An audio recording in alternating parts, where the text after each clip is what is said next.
Hebrews chapter 9. Now the first covenant also had regulations for ministry and an earthly sanctuary. For a tabernacle was set up, and in the first room, which is called the holy place, were the lampstand, the table, and the presentation loaves. Behind the second curtain, the tabernacle was called the most holy place. It contained the gold altar of incense and the Ark of the Covenant, covered with the gold on all sides, in which there was a gold jar containing the manna, Aaron's staff that had budded, and the tablets of the covenant. The cherubim of glory were above it, overshadowing the mercy seat. It is not possible to speak about these things in detail right now. With these things set up in this way, the priests enter the first room repeatedly, perform their ministry, but the high priest alone enters the second room, and he does that only once a year, and never without blood, which he offers for himself and for the sins of the people committed in ignorance.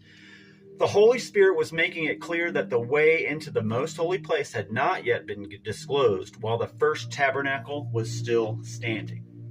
But the Messiah has appeared, high priest of good things that have come, in the greater and more perfect tabernacle, not made with human hands, that is, not of this creation. He entered the most holy place once for all, not by the blood of goats and calves, but by his own blood, having obtained eternal redemption. For if the blood of goats and bulls and the ashes of a young cow, sprinkling those who are defiled, sanctify for the purification of flesh, how much more will the blood of the Messiah, who through the eternal Spirit offered himself without blemish to God, cleanse our consciences from dead works to serve the living God?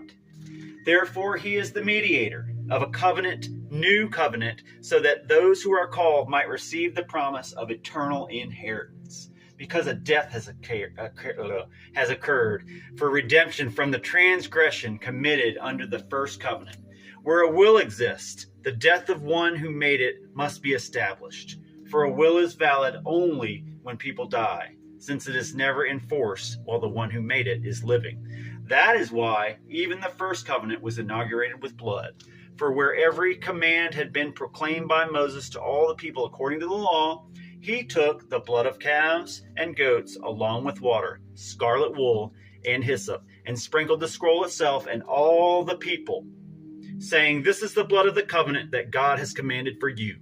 In the same way, he sprinkled the tabernacle and all the articles of worship with blood. According to the law, almost everything is purified with blood, and without the shedding of blood, there is no forgiveness. Thank you.